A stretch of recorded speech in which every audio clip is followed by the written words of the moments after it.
Hello, everybody. Welcome. Thanks for joining us today. It's Wonderful day. It may be a beautiful day outside, but it is a sad day inside, meaning that we can't meet inside. No.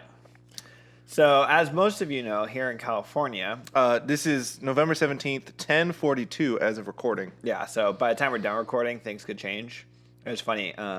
Yesterday I was looking at the Santa Clara County website, and literally every 10 minutes there was an update kind of undoing the last update that they just did. And so, Yeah, so in California, we were prepared for an update today that was prepared the week before.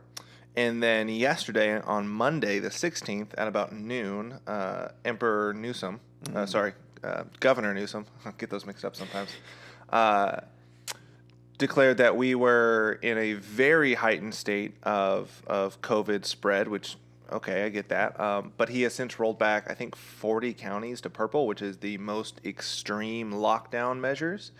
And so most things have to be shut down. You're not supposed to go outside. You're supposed to be very cautious about who you spend your time and space with. And so that means that churches also have to roll back some of their openness, I guess. yeah.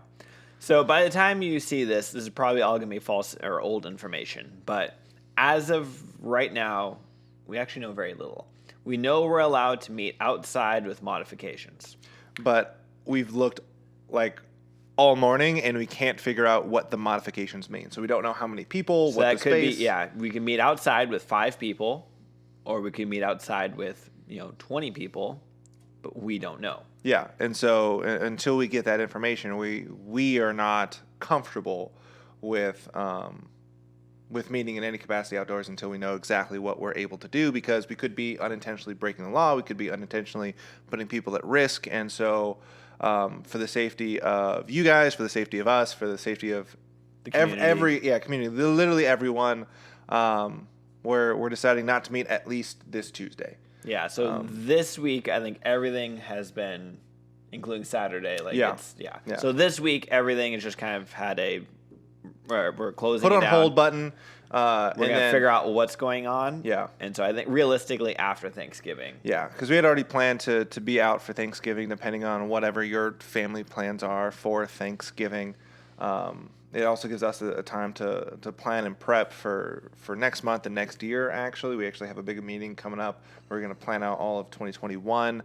And so hopefully by then, COVID will be dealt with, but who knows? We'll have some amazing things planned for next time. Yeah, but dealt with. I like yeah, that. yeah.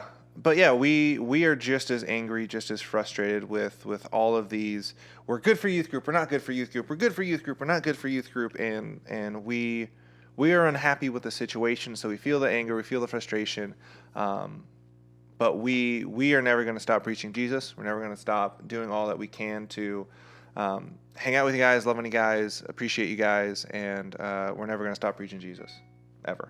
And we're going to do the best we can to not be, we may have something online, but we're going to do our best to always have a live option, because I know you guys, all you do is homework online, hang out with friends online, like you need to get out of the house. Yeah. And so we're going to do our best to figure out how to get you guys here, but we're going to stay within the law. In the end, our hands are tied. So it's what are we allowed to do? And so within that. Yeah. Until they say no church available, you can't keep preaching Jesus. At that point, we'll hit a crossroad. But until then, we're obeying the law as best we can. Yeah. So, having said that, you're already here watching this on YouTube. Awesome. That's one of our social media platforms. We also have an Instagram. The link or the handle will be in the caption down below. Description, that one. Oh, I'm gonna have to remember that. I'll try to remember. Okay. Remind you. I'll try and put the link and or description or link and or handle in the description Perfect. below. So we have an Instagram. We're going to keep updating you guys via that. We have our email. That's probably just going to your parents. But if you guys or your parents are not getting the email, let us know. We'll figure out how to get that to you. Yep. We also have a TikTok. That also will be down in the description. So many things to remember. This is going to be hard. And do we have anything else? At least for this week and next week, we're gonna try and come out with maybe not a daily video, but 2 or 3 videos a week, up until where we can be back in person. That way, you guys don't forget what we look like. That would be bad. Yeah, but hey, leave a comment, let us know how you're doing. AJ, Luke, we see you guys. Yeah, and Luke, I'm a little bit disappointed that AJ commented first last time, so step your game Your up, Luke. number one fan rank is in jeopardy. In jeopardy, I wouldn't say he's lost it yet. No, but it's jeopardy. He's on there's a close probation. second. There's a Yeah. close second. So Nipping at his heels. So Yeah. I think that's it. And coming up next is will be our message. So we'll see you in 5 seconds. 20?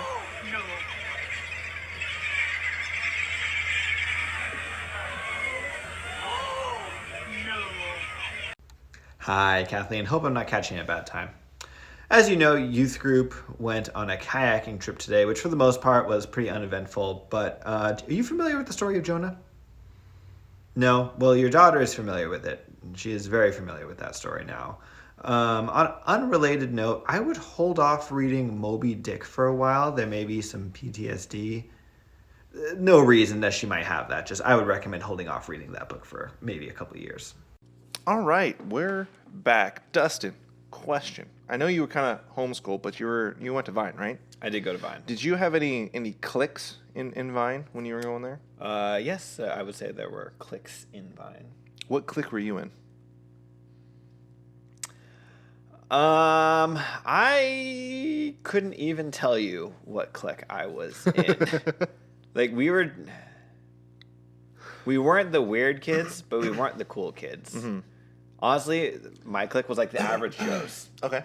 Like we were just Vines kids, I guess you could say. Did you have weird opinions about the other cliques? Not entirely. Some of the things like the quote unquote cool kids did, I was like, oh, that's kind of interesting or whatever. And then, there was the like a little more weird kids, and I was like, oh, that's kind of interesting or whatever. But like, I never really, it was like, oh, those people, blah, blah, blah, blah, blah, blah. Mm-hmm. Mm-hmm. But I think that's also just how Vine was because we all knew each other and grew up together. Yeah. And so it's not like a big school where you don't know everyone else's life. You literally know everyone else because their mom is teaching you. So that's awesome. Yeah, I went to a bigger school.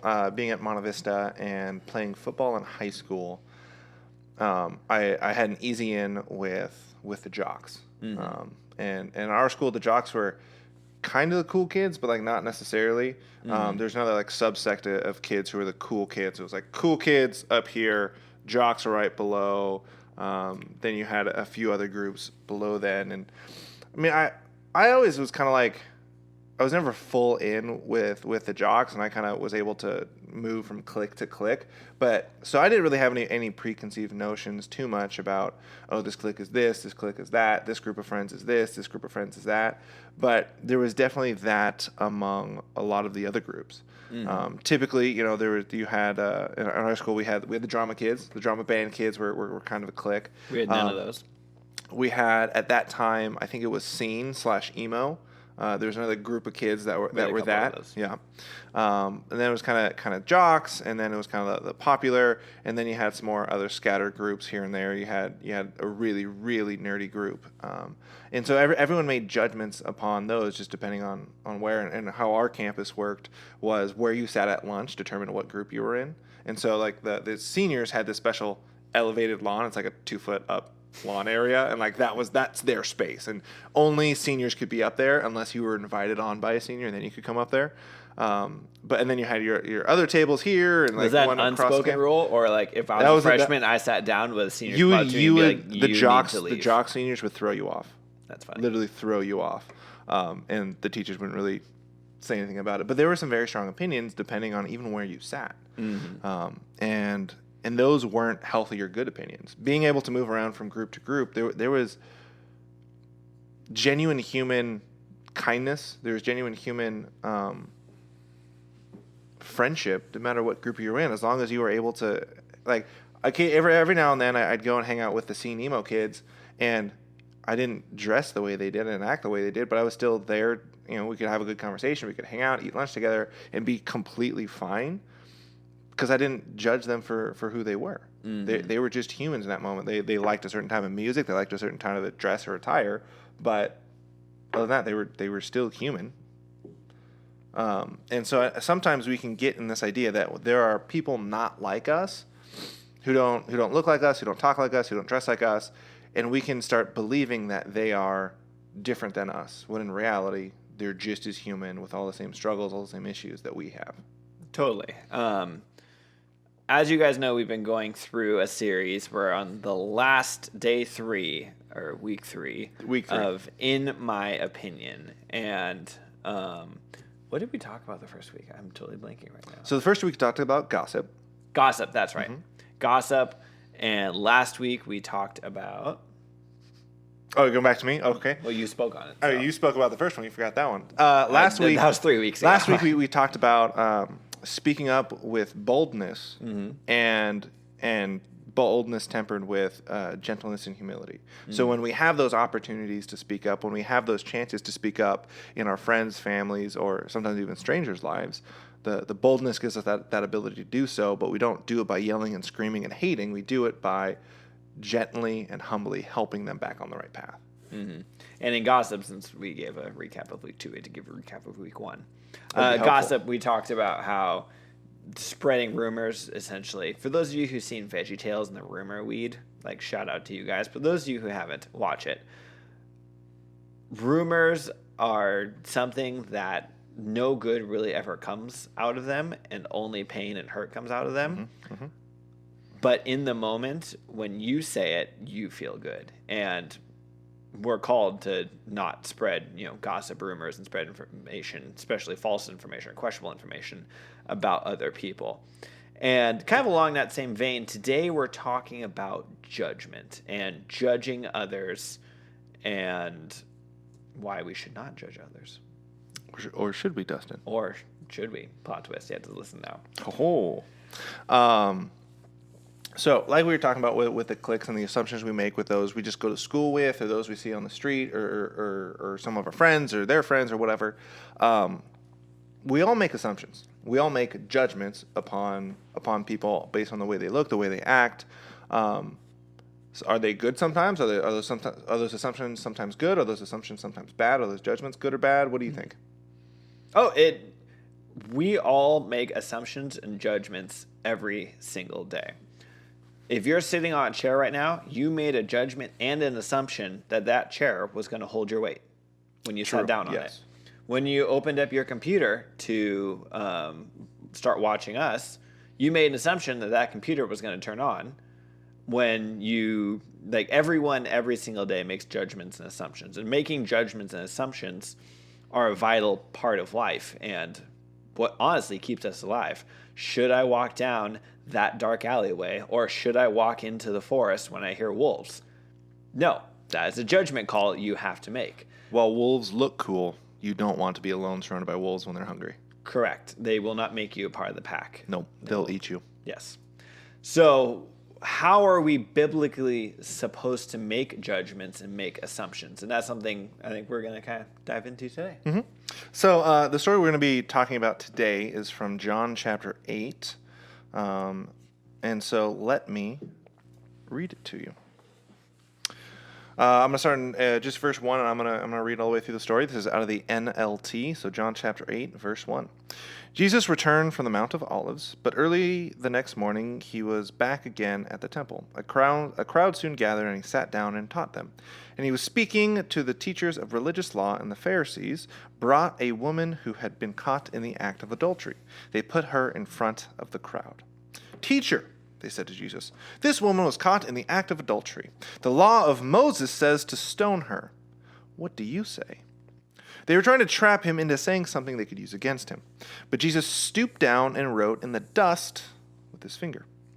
They kept demanding an answer, so he stood up again and said, "All right, but let the one who has never sinned throw the first stone." Then he stooped down again and wrote in the dust. When the accusers heard this, they slipped away one by one, beginning with the oldest, until only Jesus was left in the middle of the crowd with the woman. Then Jesus stood up again and said to the woman, "Where are your accusers? Didn't even one of them condemn you?" "No, Lord," she said. And Jesus said, "Neither do I. Go and sin no more." This is a powerful story, and it's a pretty widely known story, at least in Christian circles. Dustin, what are your initial thoughts?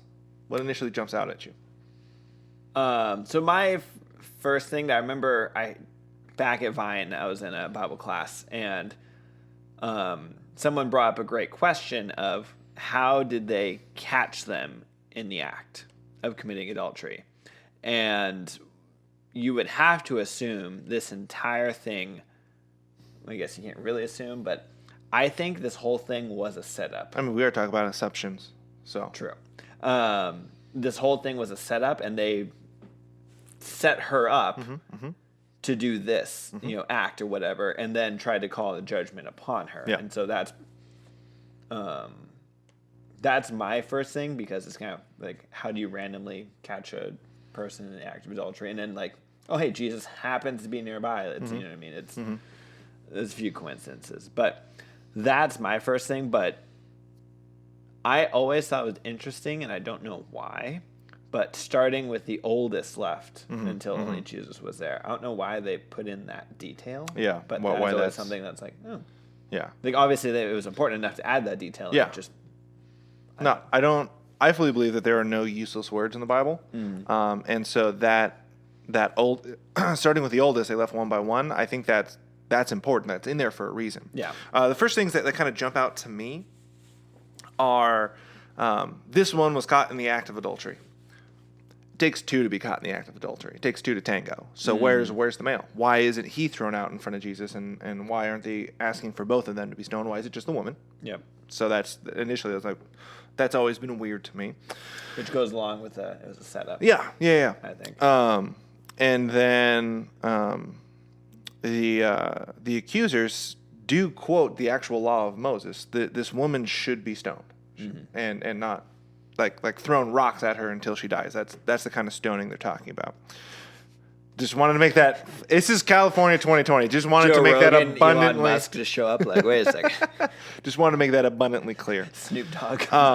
And Jesus, anyways, Jesus eventually says, after he writes on the dust a couple times, he says, all right. He says, okay. He says, okay. But let the one who has never sinned throw the first stone. So Jesus actually says, no, you're right. That is what the law of Moses says. But this is the condition I will put on doing that. Anyone who has never sinned, throw the first stone. Jesus is the only one in this story who has never sinned, so he is the only one allowed to throw the first stone, and then everyone can jump in. But none of them are sinless. They've sinned just like this woman has sinned. They are no better than this woman. They have probably sinned enough and are deserving of being stoned to death as well. But for whatever reason, they haven't been caught. They haven't been brought to justice. So what right do they have to kill this woman? Mm-hmm.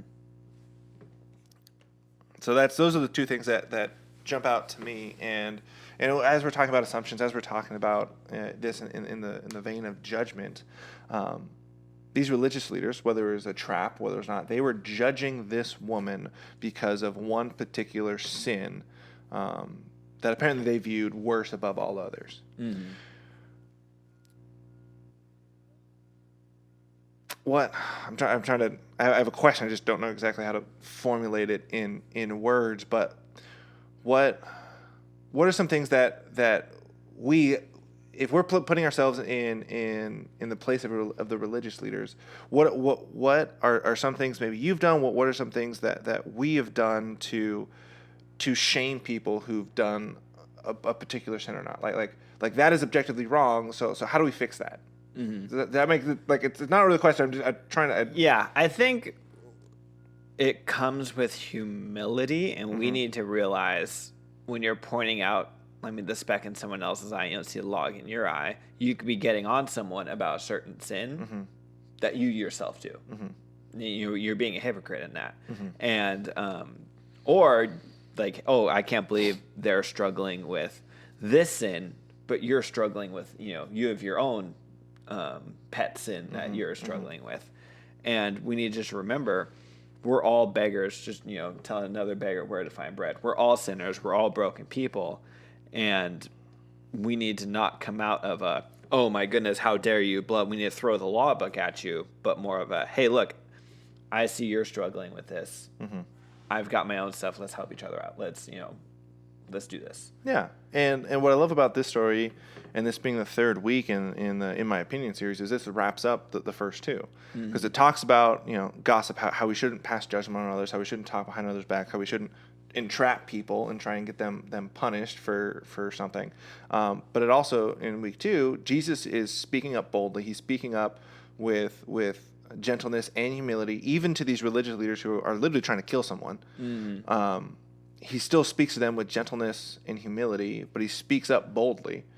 And so it touches on both of those things. And then lastly, what I think is hugely important in this story is down at the end. Jesus asks, "Where are your accusers? Didn't even one of them condemn you?" And then the woman says, "No, Lord." And then Jesus says, "Neither do I. I don't condemn you either. Go and sin no more." So Jesus makes it very clear that what she did is wrong, that it is sin, that theoretically she probably should have been killed for it. But he says, "Go and sin no more. Repent of your ways, turn from those ways, and be better." Something that I always try and remember, or just kind of a rule of thumb for me, whenever I'm going through Bible stories, I think a lot of people will use these stories as a quote-unquote get-out-of-jail-free card. And the ending to this story, "Go and sin no more," I think is very powerful, because it's saying what you did was wrong. I'm giving you kind of a second chance. And I see a lot of people of seeing this and go, oh, I can do pretty much whatever I want because other people, Christians, are not allowed to judge me and they have to forgive me. But whenever you look at a biblical story, don't put yourself as the victim. More often than not, we are the protagonists. That's the protagonist is the hero. The antagonist is the villain. We are the antagonists. We are the religious leaders in this story. And most of the time, yeah. Yeah. And I think there are some specific instances where we've gone through a personal experience, so we can be Totally. the victim or whatnot. But more often than not, 100%, I feel like the Bible challenges us as if we are the religious leaders at the time. Mm-hmm. And so I think it's important to, there are still consequences for our actions, but we should not be expecting this. This is more of a look at our life as, are we being the religious leaders right now? And are we, even though we have tons of sin in our own life, throwing other people under the bus saying, oh, look at their sin? Yeah, I really think this goes back. This leads us into a little bit of what we talked about last week, is helping people get back on the right path. I don't think we hear about really this woman again in the rest of the Bible. I think there's some theories about who she may or may not be, but I don't really think we hear of this woman again. But I would be shocked if some of the followers of Jesus didn't help this woman. Didn't help her get back on the right path, support her, help her, steer her away from this sin and other sins. But that is what we need to do to the people that we judge, to the people that we assume. Our judgments and our assumptions are, that's on us. That's on us. So what can we do to maybe get rid of those negative assumptions, those negative judgments? What do you think we can do to help that? Does that make sense? Yeah. I really should have prepared these questions. That's fine. I think being self-aware, firstly, that we are sinners and we're not better than anyone else. And as soon as I think we start thinking that we're better than someone else, congratulations, you're one of the Pharisees. So being just self-aware of the sin in your own life, and then just having humility, understanding even if that is not a sin you struggle with, is a sin that you could easily fall into as well. And just so not tearing people down if they've succumbed or, they have a certain sin in their life, but coming next to him saying, hey, look, God loves you. I love you. We don't like the sin, but let's get you back on the right path. Let's help you up off the side of the road. Yeah. I think Galatians chapter 6, I talked about this last week, but I think it's important here. Verse 2 and 3. Share each other's burdens, and in this way obey the law of Christ. If you think you are too important to help someone, you are only fooling yourself. You are not that important. Mm-hmm. The Pharisees in this story, the religious leaders in this story, did not want to share each other's burdens, and they most definitely thought they were too important to help somebody. These religious leaders, through the law of Moses, they were supposed to be the helping. They were supposed to be the kind. They were supposed to be the generous. They were supposed to be the merciful, the grace-filled. And at least in these stories, we rarely ever see that. They become the exact thing they sought to destroy. Exactly. It's a Batman quote, but perfect. We as Christians, we need to be those grace-filled, those merciful, those kind, those loving, those caring, helping individuals. And unfortunately, as Christians, we've become the Pharisees. We've become the in a lot better of ways. than thou. The hey, I can't believe you're doing that sin, or all those things. Oh yeah, it definitely in a lot of ways. Mm-hmm. I know people in my life who have been turned off by the church because they did not encounter Christ-like individuals. They did not encounter actual Jesus followers. They encountered Pharisees. Mm-hmm. In the modern day church, they encountered Pharisees, and that has turned them off to Christianity. Has turned them off from a positive walk with Jesus. And so we need to make the effort to not gossip, not judge in a terrible, bad way, but to speak up boldly, always with gentleness and humility, and always understand that we're here to help people. Mm-hmm. We're not here to condemn. We're not here to hurt. We're here to help, care, and love people. Yeah, God will do all the judging on Judgment Day. Mm-hmm. We don't need to do that. That is one thing I am constantly thankful for. That is above my pay grade. Because I couldn't do it. There would be too many conflicts of interest for me to be able to judge effectively. And I believe in a good, a caring, a loving, and a just, in the truest sense of the meaning of the word, a just God who will do right. And that is what I put my hope and faith in. And I am just here to love people, to care about people, to spread the word of Jesus, and to help people get on the right path. I completely agree. Any final words? Any final thoughts? No, I think you put a bow on it perfectly. Oh, so nice. One other thing on judgment, and we were talking about this before, I fully believe 100% that specifically talking about books and only books, it is 100% okay to judge a book by its cover. 1,000%.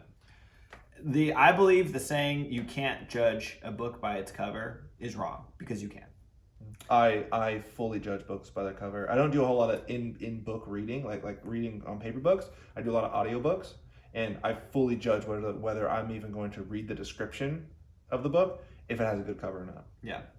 I believe the correct statement is you can't always judge a book by its cover. Very true. Very true. 9 times out of 10, you can have a pretty good idea of what the book is going to be, and that's just real life. Mm-hmm.